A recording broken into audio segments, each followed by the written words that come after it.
Hi Internet, it's me again. I know it's unbelievable, but here's another Ch3shire tutorial. Oh my god! Oh my god! Oh my god! Wow, it took a long time for me to get my ass to work again. But hey, at least I didn't forget about it. I wanted to make another tutorial on citrus first, but in time I started to recognize that a simple summary of the mixdown process would be much more helpful to many starters than synthesizing lead sounds. And most beginners seem to use presets, so that would be pointless at all. Alright, let's go to work. With this tutorial, I'll bring you a mixdown template that you can use to start off. It's designed for my personal way of mixing down a track, so you might want to build your own one, but this one can get you the idea what I consider as important, you know. You can get the template on my Facebook page. The link is placed in the description. What a surprise. Everything I do from now on is done in this template, so you can see how it's meant to be used. First of all, we will need a track that shall be mixed down. For this purpose, we have to render the single audio layers of the track to load them into the Mixdown project. I will do that for my latest track, Master Grill. To render out the layers, you just have to click these little save buttons on the mixer track one by one, and then open the mixer menu, disk recording, render to WAV files. I usually choose 24-bit, that's more than enough. After you rendered your tracks, they will appear in this rendered folder in the browser. Back in the template, just drag and drop the tracks into the playlist. The template features a good amount of mixer tracks. Just link your audio layers to the corresponding track, and we are ready to go. Here come the 10 steps of a good mixdown. Step number 1. No master effects. You want to get a clean and punchy mixdown. Pure art, the essence of your track. That means you have to stay neutral. And you are not neutral when you have an instance of Maximus on the master channel that squishes your whole sound. So stay away from that. No, don't touch it. I said no. I can't trust you. So I blocked all the FX slots in advance with another important mixdown rule for the master channel, the headroom. When you mix down a track, you always have to leave a bit of headroom, at least 3 decibels. More is always okay. It's important to have this headroom when you master the track later on, and it also avoids clipping. I also built in a little reminder for that. Every time you get louder than -3 decibels, you will hear some annoying noise until you turn it down again. It's just for your best, trust me. You will learn to mix silent in no time. Step number 2. Create submixes. Divide and rule. You don't want to mix down 30 audio layers at once. That's close to impossible. An easy way to simplify the mixdown is to create submixes. You can group mixer tracks by routing them to a single one with those little arrows down here. Just select the mixer track that shall be routed, right-click the arrow on the destination track and select Link to this track only. I have done this in advance with most layers down here. Now you can mix down single parts of the track separated. For example, the beat. I just mute the other submixes and now I'm able to mix down the drumming without getting distracted by the bass lines.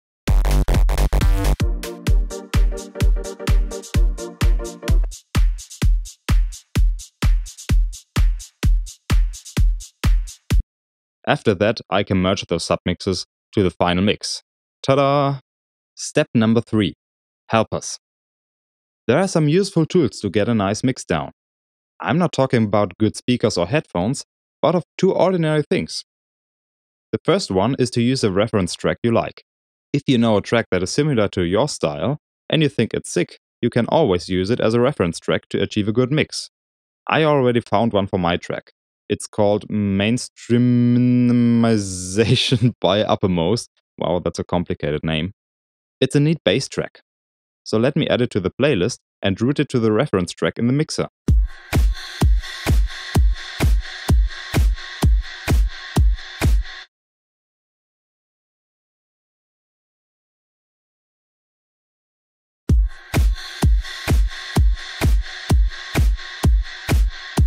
Wow, that's a bit loud. And that's an important point. If you want a reference track, you should turn it down until it's just as loud as your mix. Now you can always listen to your track or to the reference to compare them. There is no better way to learn. Well, another useful tool is a visualizer. FL Studio comes up with Wave Candy, those little thingies right here, but those are really not that helpful. I'd recommend you Voxango Span because it's a free plugin and it's pretty much the best analyzing tool you can get. I added you the link to the download page here in the selected mixer track and a manual for installing it.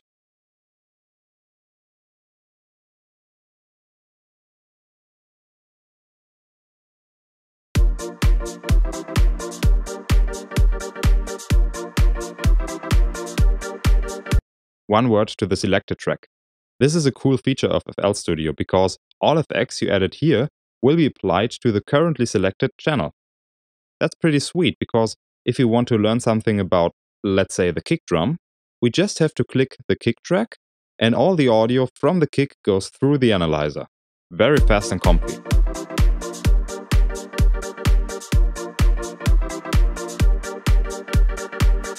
Okay, so much for the preparation. Let's get to the real stuff. We want to mix down a track, so it's time for a couple of thoughts about the general mixdown process. What do we want to achieve? Of course, we want to dump all layers down to a single one to master it, but that's not the actual point. In fact, we want to put every sound in the right place. It's like tidying up your room.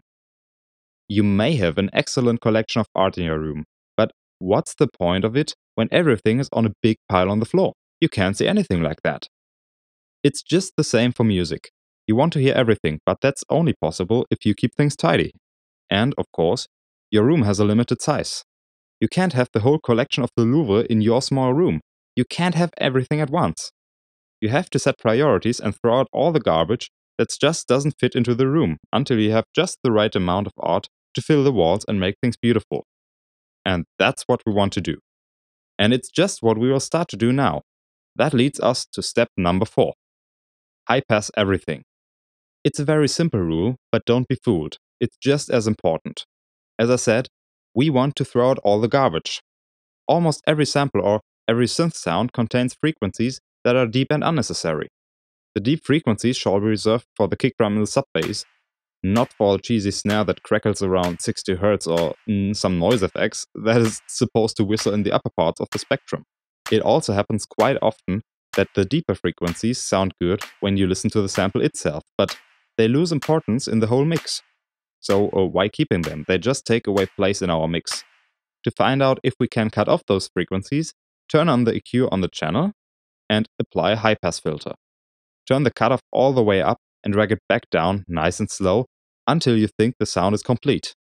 It happens quite often that it already sounds great when a big amount of frequencies are filtered.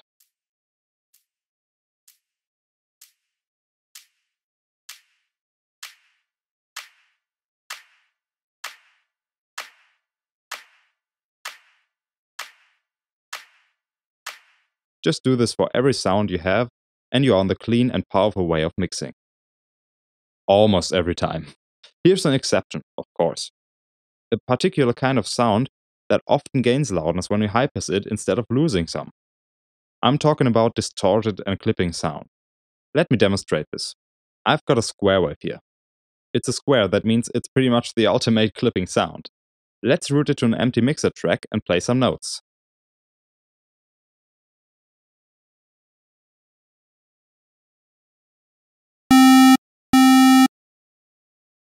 Now look at the peak meter. We've got around minus 11 decibels right here.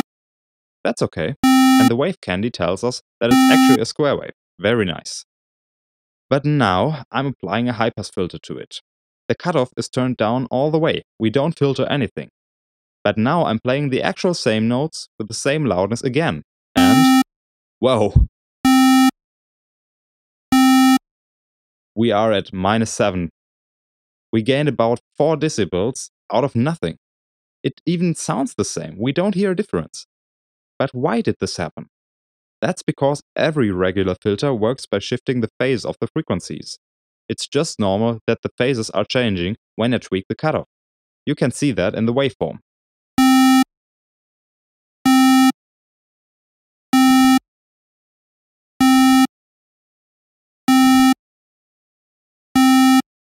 Well, okay, in most cases that doesn't matter. Just look at the triangle wave. I'll do the same for that.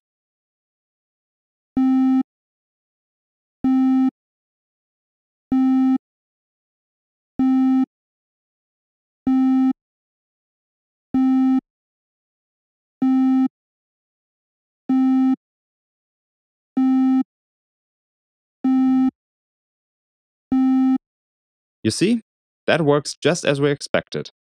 The signal gets even lower. But when you've got a straight, clipped or distorted signal, it might happen that you gain a few decibels. Just keep this in mind when you high-pass your sounds and compare the levels with and without the filter. And when we already talk about filters and frequencies, here's the next step. Step number 5. Define frequency ranges. Going back to our imaginary room with the pictures. You won't place 2 pictures on the same spot on the wall, right? What would be the point of it? I mean, one of them would always be covered. It's exactly the same when you layer sounds. You won't layer 2 lead sounds that are acting on exactly the same frequency ranges because they will cover each other, they will fight, and you might lose both of them to an undefined and muddy sound. The key is to set priorities in the spectrum. Let me listen to this lead sound in the break.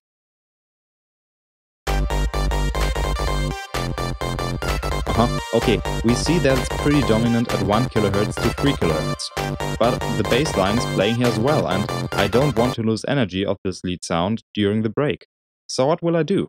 I will turn down the frequencies of the bass line a little bit during the break, so the lead sound can act here without any competition. That's nice.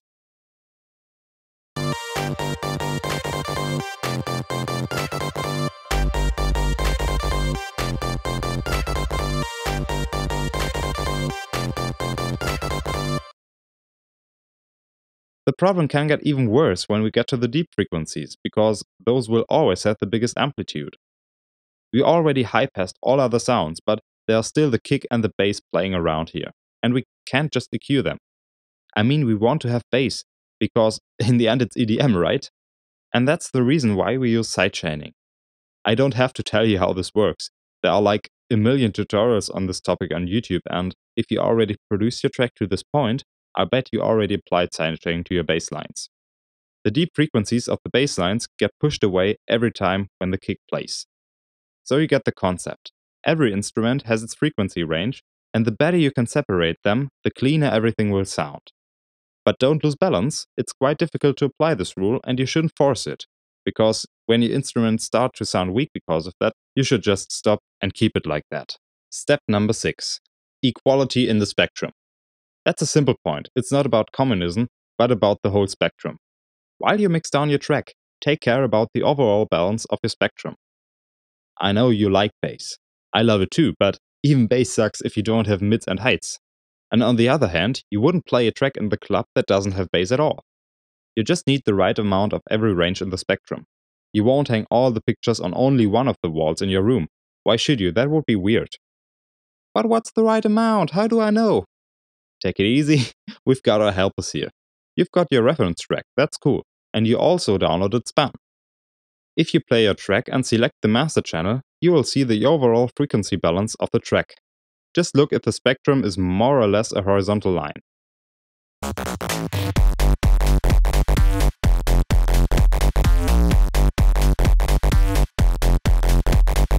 If it is, well done. If it isn't, take care of it and raise the bass or lower the heights of your stems, just as much to make it balanced.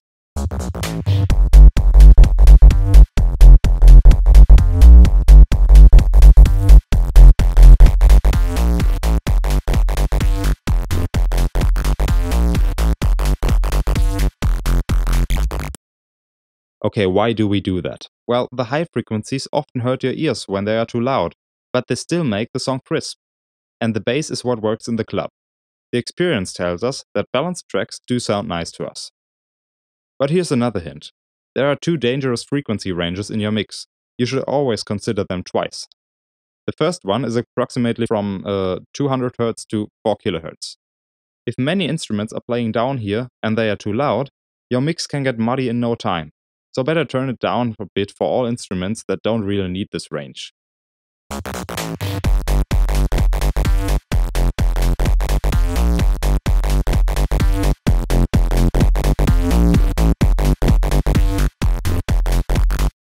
The second one is the range from 3.5 kHz to 5 kHz, because those are the ones that will fire needles into your ear when you are in the club. Ouch.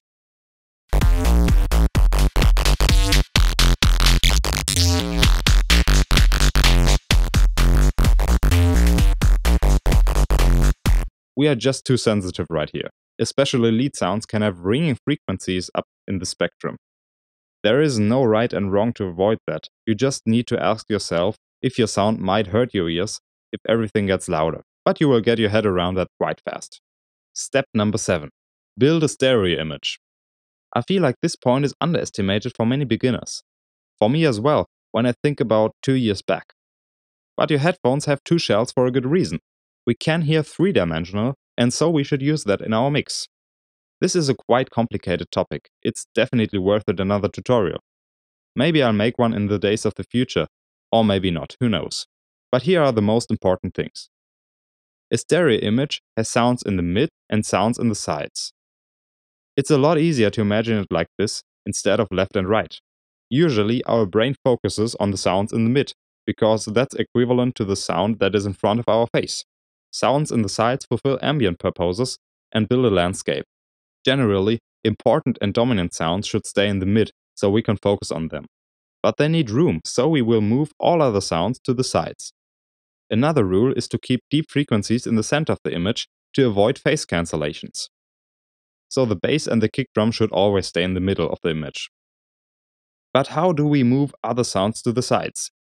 We can do this with panning, of course. It's easy, but that's not necessarily the best way. Just imagine you are in the club and half of the people just doesn't hear the fancy hi-hat you made because it's panned to the left. There are other tools to wide up sounds without changing the volume of the left or right channel. I recommend you to read the manual of the Fruity Stereo Shaper, this thing here, and the Stereo Enhancer. Those are 2 very useful tools and they are easy to handle. For example, they can add a slight delay to the left or right channel to move the sound in the image.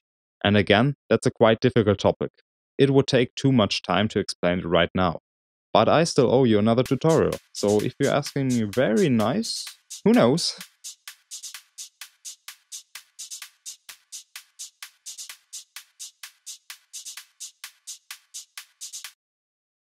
Step number 8. Careful compression. The compressor. It's your friend and enemy at once, and it's a bit tricky to get used to the concept of it.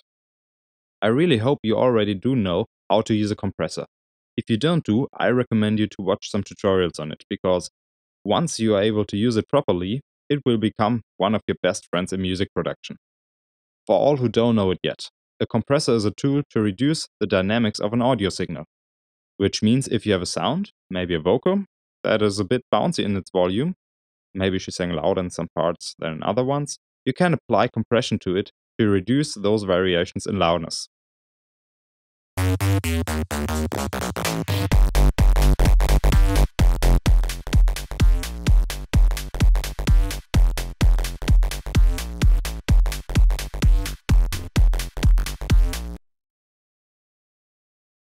That's quite cool, especially during the mixdown, where you want to align the sounds to the whole track. But here's the twist. Sometimes you like the compressor a bit too much. You compress everything a bit, maybe a bit too much, and then the disaster happened. Your track is dead. Why is it dead? Well, you just killed all dynamics, everything that sounded a bit natural, a bit alive. And now it's a constant stream of plastic sounds, flat and shitty. So what does the rule say? Compress but don't overdo it. Less is more. A compressor should always be used for very subtle effects. The moment where you actually realize that a compressor works in the final sound, that is the moment where you used too much of it. I'm very sorry, I can't get any more precise on this one because there is no true way of compressing sounds. You will have to find this out by yourself. But now you know what to focus on, and I'm sure you will master this rule in no time. Rule number 9. Reverb and delay. Less is more. Yay, reverb and delay, fancy echoes and big landscapes of sound. I believe that's the way many of us think about both of those tools, and it's correct.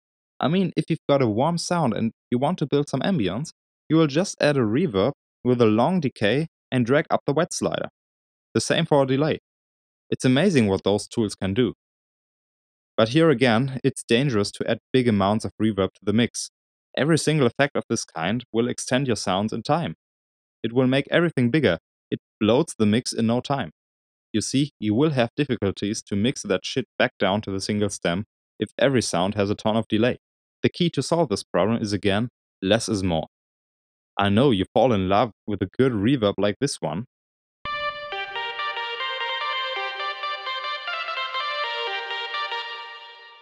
But who says that this is the right amount? Maybe less reverb is just enough as well. Let's try this.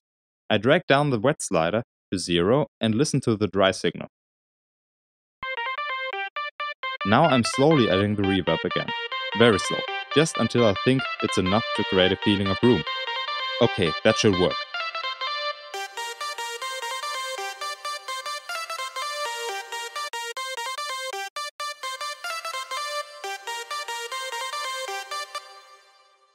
As you see, I used an amount that's far below the old amount of reverb.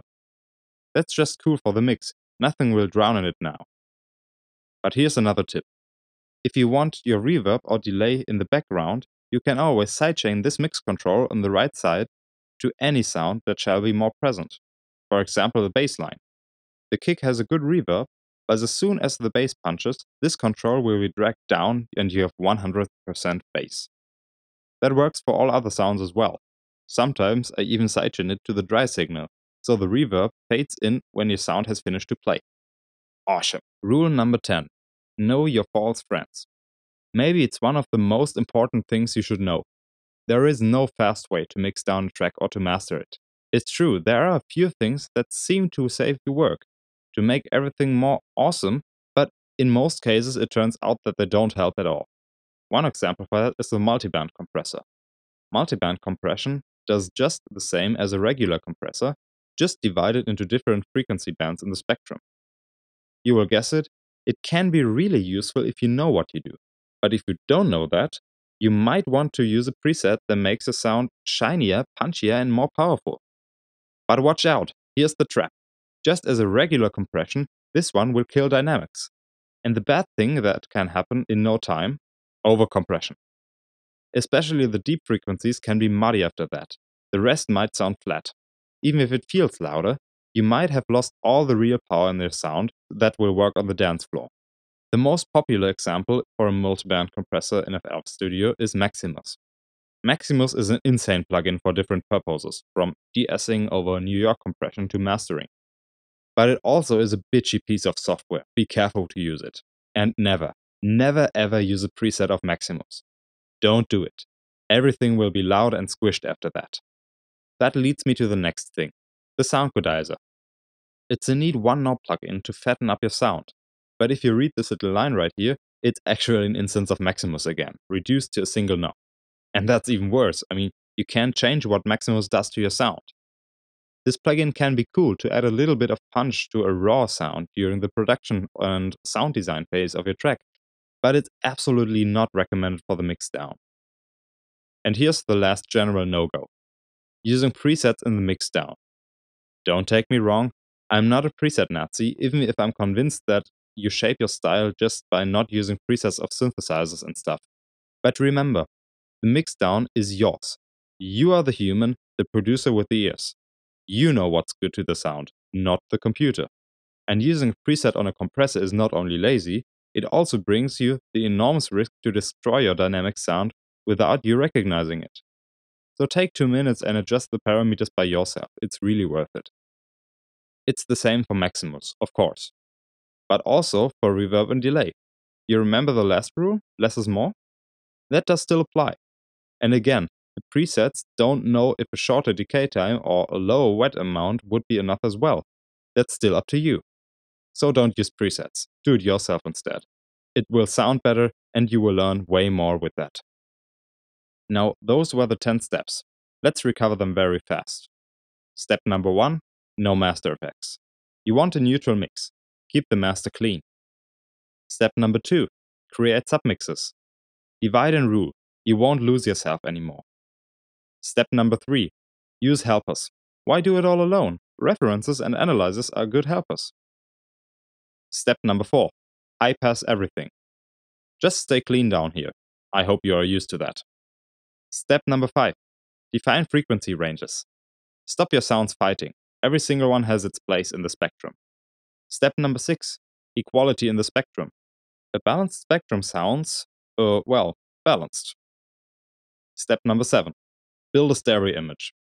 Your track can be 3D. Don't be an idiot, do it. Step number 8. Careful compression. Do it nice and slow. Your track is a virgin yet. Step number 9. Reverb and delay. Less is more. Subtle effects are bigger than the ones that run your mix. Step number 10. Know your false friends. Be careful with multiband compressors and don't use presets. Phew, that took a long time. I hope you'll find those 10 steps useful to deal with the trouble in your mixdown. By the way, you can avoid a lot of this trouble while you are producing your song, because the only trouble that can appear will appear when several sounds are playing at once. Keep that in mind, and you might be able to arrange your sounds more separated. Because if only one sound plays at the time, your mixdown will be a breeze. Do you know what I mean? Just listen to Meanwhile in the Future by Koan Sound. Those guys managed to make a badass drop with a maximum of 2 sounds playing at once, and that's super cool. Okay then, that's it. The lesson is over. Download this template in the description and go home. Close the window and mix down some badass tracks. If you need feedback, feel free to send them to me. But before you leave, there's one thing left to do. You know, I still owe you another tutorial that I promised you on Christmas. God damn it. So it's up to you to see which topic you want me to talk about next time. So what do we have here? Option number 1, Stereorize Me. Some introduction in building a nice stereo image. Option number 2, mapping formulas. Fun and useful things you can do with simple maths. Option number 3, useful settings. Do you know of Studio? Here are some things you might not know yet. Option number 4, Citrus for the lead. Some words on making a custom lead sound in Citrus.